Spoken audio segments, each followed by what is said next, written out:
Bem-vindos de volta, pessoal. Bloco extra. A gente passou já dos nossos 50 minutos. Assista esse bloco assim que você puder.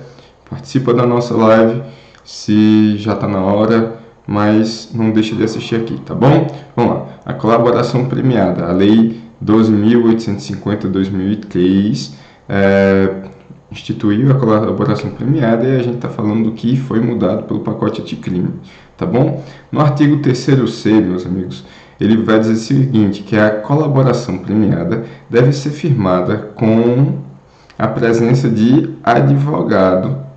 Então, faltou firmada na presença de advogado, com poderes específicos.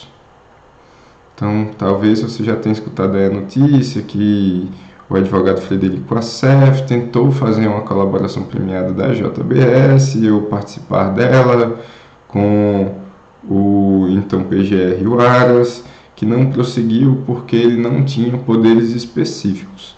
Esse poder específico, meu amigo, ele e minha amiga, deixa de ser necessário se houver a presença do colaborador. Então, vamos desculpando os erros aí de português, mas entendam o que é que mudou, tá bom? Só deve ser firmado, então, na presença de um advogado ou defensor público. Meus amigos, aqui é um dever ético e de lealdade. Infelizmente, aconteceu alguns abusos no qual aquele que vai tomar a colaboração premiada, ele acabava na falta de um advogado, na falta de uma colaboração técnica, ouvia tudo o que tinha que ouvir ali, tirava todas as informações, por exemplo, e deixava de assinar o acordo de delação e acabava pedindo toda a aplicação da pena depois de já ter tido ali todos aqueles indícios, tudo que ele já tinha colhido, tá bom?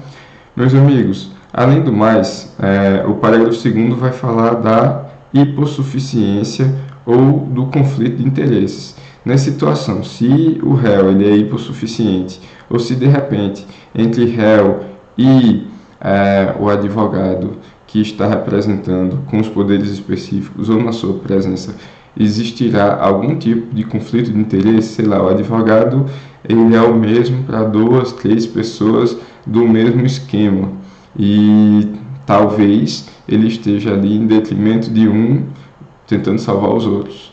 Então, nesse tipo de situação, o promotor ou a autoridade policial deverá pedir a participação de outro defensor, tá bom? O dever de narrar todos os fatos ilícitos. Então, meus amigos, se o cidadão quer fazer a delação premiada, ele tem que contar tudo que tem a relação direta com os fatos investigados. É claro que ele não precisa dar toda a sua capivara, né? Toda a sua ficha corrida. Ele não precisa fazer isso. Agora, ele tem que fazer uma delação leal e integral de tudo aquilo que ele fez ligado aos fatos, tá bom? Incumbe à defesa instruir a proposta de colaboração e os anexos com os fatos adequadamente descritos, indicando as provas. Mais uma vez, meus amigos, não dá para dizer que a delação premiada é uma prova em si. Ela é um indício de prova. Então, quanto mais completo, quanto mais o arcabouço de anexos vai vir junto, então mais confiável essa delação premiada, mais de fato ela vai conseguir atingir os seus objetivos de desmantelar um esquema, uma organização criminosa. Parágrafo 4º, agora a gente já está no artigo 4º, vamos lá. O Ministério Público deixa de oferecer a denúncia se não tiver prévio conhecimento da existência da delação, o colaborador não for líder da organização criminosa e for o primeiro a prestar efetiva colaboração. Meus amigos, isso aqui do artigo 4º, parágrafo 4º, que é a modificação, deixa positivado o maior prêmio da delação premiada, que é a imunidade. A pessoa não poderá ser processada por aqueles fatos. Agora, 2 requisitos para dar essa imunidade. Primeiro, o Ministério Público, a autoridade policial, não tinha conhecimento. Professor, como é que eu sei se o MP, a autoridade policial, não tinha conhecimento? Eles podem dizer que tinham para não dar imunidade. Pessoal, requisito objetivo trazido na lei. Olha, se já houver procedimento investigatório, se for aquele pique do Ministério Público, ou se for o inquérito policial na polícia, então eles já tinham conhecimento, tá bom? E demais tem que ser o primeiro a contar aquela colaboração e não conta se for o líder. Parágrafo 7º. É realizado o acordo, segue para análise judicial. Olha, até o inciso 3 não mudou nada. Até o 4. Regularidade e legalidade. Ok, cumpriu a lei. Não teve ali uma tortura, por exemplo? Beleza. Não teve nenhuma falta de lealdade? Ok, vamos para frente. 2. Adequação dos benefícios, sendo nulas as cláusulas que ofenderem o regime inicial, normas de regime de cumprimento de pena e de progressão. Aqui, um detalhe. Não é que a inovação, mas ficou mais claro. Então, vamos lá. Se o Ministério Público disse, olha, você vai aceitar. Aconteceu recentemente com o que o pessoal tem apelidado aí doleiro dos doleiros. Aí vamos supor, ele aceitou ficar 18 anos encarcerado. 18 anos, o regime inicial é o fechado. Aí vamos supor que o Ministério Público colocou logo o regime aberto. Podia, professor?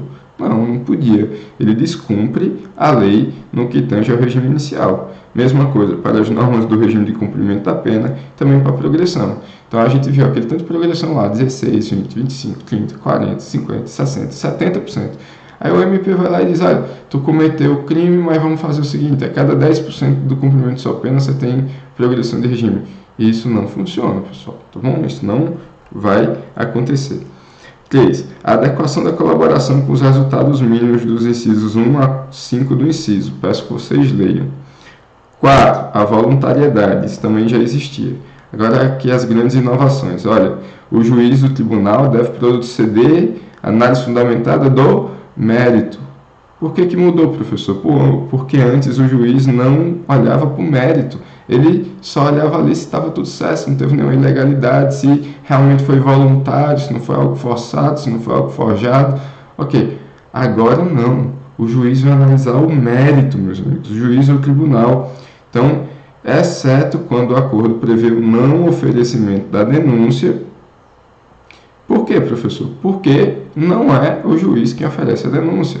É o Ministério Público quem faz o oferecimento da denúncia. É prerrogativa dele. Então, nesses casos, se o MP realmente abriu mão de fazer o oferecimento da denúncia, o juiz não vai poder prestar legalidade. É claro, isso tem outras formas de controle ali da atuação do Ministério Público e do juiz. Da autoridade policial. São nulas as previsões de renúncia ao direito de impugnar a decisão. Antigamente a gente fazia o acordo, o Ministério Público e o cidadão, o investigado, e aí tinha uma cláusulazinha lá, olha, você não pode recorrer da decisão que homologar a delação.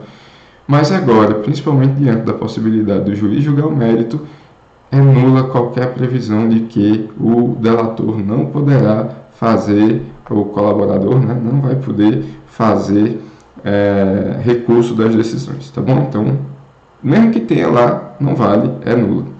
O juiz poderá recusar a homologação proposta que não atender aos requisitos legais, devolvendo as partes para a adequação necessária. Então, antes de rejeitar de pronto, o juiz poderá devolver para as correções. E aí, eu chamo a atenção de vocês o que eu encontrei na nossa doutrina, de que a partir de agora deverá haver um duplo arquivamento. O juiz que entender que no mérito, o acordo está ok, ele manda arquivar, decisão vai para o MP, só que quem arquiva é o MP. Então a gente vai ter uma figura do duplo arquivamento. Artigo 10A. Em todas as fases do processo deve-se garantir ao réu delatado a oportunidade de manifestar-se após o decurso. Meus amigos, isso aqui já era decisão do STF. Olha, se Caio delatou Tício, Tício terá o direito de se manifestar sempre depois de Caio no processo, tá bom? Isso causou, inclusive, algumas nulidades de algumas decisões da Operação Lava Jato. Não o julgamento, ou não o artigo que é novo, tá bom? Mas a decisão judicial, a nossa jurisprudência. Parágrafo 13. O registro das tratativas e dos atos de colaboração deverá ser feito por meio de recurso de gravação magnética. Então, meus amigos, isso aqui é segurança do próprio agente de investigação, do agente de segurança, do agente policial. Todo mundo que estiver envolvido grava essas negociações, claro, isso aí tem que ser mantido, o sigilo, como todo o processo da colaboração vai demandar, mas é segurança da pessoa para depois dizer, não, houve ali uma coação, não, o promotor queria ganhar voto ali, queria ganhar visibilidade, o promotor, tal, o juiz. Então, tudo isso deve ser gravado pela própria segurança do agente que vai fechar a colaboração. 16. Nenhuma das seguintes medidas será decretada ou preferida com fundamento apenas nas delações do colaborador. O de cópia do material e sempre se dará cópia do material ao colaborador, tá bom? Vamos lá. O que é que não pode ser dado apenas com a declaração, a delação, professor? As medidas cautelares reais ou pessoais. Então vamos lá, uma prisão cautelar. Por que você está pedindo a prisão cautelar? Porque o delator Caio disse que Tício ele está fugindo. O Tício está envolvido no esquema. O Tício é o líder. Não. Só a delação não. Agora, se vier a delação junto com outros documentos, juntos com gravações, junto com, enfim, outros meios de prova, aí sim, isso será levado até o juiz e o juiz poderá determinar as medidas cautelares. Agora, ele não pode fundamentar só na delação. 2. O recebimento da denúncia ou queixa-crime. De novo, não dá para oferecer denúncia só com base na delação. Eu preciso de mais alguma coisa. E, para frente, é claro, sem desse. Se eu não posso sequer oferecer a denúncia só com base na delação, quanto mais condenar o sujeito só com base nesse indício de prova. Parágrafo 17, ainda do artigo 4º, o acordo homologado poderá ser rescindido em caso de omissão dolosa. Então, meus amigos, voltando aí ao caso da JBS, muito se fala na anulação daquele caso que foi delatado o presidente Temer, porque o ex-presidente Temer, porque a JBS ali omitiu uma série de circunstâncias relacionadas àquele fato. Então, sim, agora fica claro, não existia essa proibição, agora é evidente. A omissão dolosa sobre algum detalhe, sobre algum fato, sobre algum agente que deixou de ser delatado, em sendo provado o conhecimento do delator, é claro, se ele não tinha conhecimento, ele não tinha como fazê-lo, então será rescindido o acordo, tá bom? E detalhezinho aqui, olha, não foi o agente, não foi o policial, não foi o delegado, não foi o MP que deu origem. Então, nesse caso, tudo que foi produzido poderá ser utilizado, tá bom? Não está claro isso, mas lá atrás a gente já viu que o que vai ser tirado do processo, o que não pode ser utilizado, a teoria do quid pro quo, o que é intocável é a delação quando a delação não for para frente por decisão da autoridade policial ou do MP, tá bom? 18. O acordo de colaboração premiada pressupõe que o colaborador cesse o envolvimento na conduta lícita. Pessoal, imagina a situação, cara. Olha, o esquema é esse, tá bom. Aí daqui a um mês você vai olhar, o cara tá no mesmo esquema de novo, pessoal. Claro, ele está cometendo novos crimes, tá bom? Ele continua. Inclusive, no caso do crime continuado, aplica até a norma mais gravosa. São direitos do colaborador, se inseriu aqui o inciso 6, cumprir pena ou prisão cautelar em estabelecimento penal diverso dos demais. Isso aqui é questão de segurança dele mesmo. Se a gente até diminuiu a questão da pena, colocou ali algumas causas de diminuição, ok, claro, não pode facilitar ali progressão, outras coisas, mas colocar junto com os réus delatados é pedir para morrer, né? Então, não vamos cometer essa gafe com o delator. O famoso X9, que a galera chama também, né, professor? O pedido de homologação do acordo será sigilosamente distribuído, contendo apenas informações que não possam identificar o colaborador. Então, antes do juiz aceitar a colaboração, meus amigos, o sigilo ainda é mantido. Então, a própria distribuição será feita de maneira sigilosa para garantir a segurança do delator, mas também para garantir a segurança do processo. Parágrafo 3º do 7º, pessoal. O acordo de colaboração premiada e os depoimentos do colaborador serão mantidos em sigilo até o recebimento da denúncia ou queixa-crime, ainda que o colaborador, olha aqui, essa parte do ainda, eu que coloquei aí para vocês, tá, entre colchetes, ainda que o colaborador abra mão do sigilo. Foi o que aconteceu, por exemplo, com o ex-senador Delcídio do Amaral. Então, olha, tem que ser mantido em sigilo até o recebimento da denúncia, tá bom? Sendo vedado ao magistrado decidir sua publicidade em qualquer hipótese. Então, a publicidade para a mídia divulgar, olha, fulano de tal delator, não pode, tá bom? Se o juiz determinar a publicidade, ele está cometendo ali abuso. E aí, meus amigos, para encerrar a nossa aula, que já vai aí, na verdade, um bloco extra que era para ser de 10 minutos, já está com 16, vamos lá. Possibilidade dos agentes policiais infiltrados virtualmente. Nada mudou na possibilidade do agente policial se infiltrar pessoalmente, fisicamente. A vantagem agora é a possibilidade de se infiltrar virtualmente. Olha, a gente falou, por exemplo, daqueles crimes da baleia azul. Nada impede que um daqueles, naquele grupo que está aberto, um policial entre como policial infiltrado e faça o acompanhamento. Ainda está nessa mesma lei, pessoal, a Lei 12.850, que é o de combate às organizações criminosas, tá bom? Então, vamos lá. Artigo 10A, desde que demonstrada a sua necessidade, indicados o alcance da tarefa policial, os nomes, os apelidos das pessoas investigadas, qualquer possível dados, conexão cadastrais, é possível a infiltração virtual. Para efeitos desse dispositivo, aí vão ter dois conceitos legislativos, o que é dados de conexão e o que são dados cadastrais. Parágrafo 2º. Para a hipótese da representação do delegado de polícia, o juiz competente, antes de decidir, ouvirá o Ministério Público. Então, sempre que o delegado ele tomar ali alguma decisão, talvez afastar o infiltrado, tirá-lo de lá, manter sua infiltração, então é importante decisões judiciais, e sempre o MP deverá ser consultado. Professor, se é uma força-tarefa já do MP, ok. Então, se o próprio MP foi quem pediu essa infiltração, ele não vai ser consultado com custos legis. Mas é interessante que o MP atue nessa situação com custos legis, sim, como protetor da lei. Será admitida a infiltração se houver, olha, então, requisito, se houver indícios de infração penal do que trata o artigo 1º dessa lei, e se a prova não puder ser produzida por outros meios. Meus amigos, nossa doutrina diz que essa é uma medida extrema, igual à interceptação telefônica. Então, ela não pode sair por aí sendo deferida para todas as situações, não.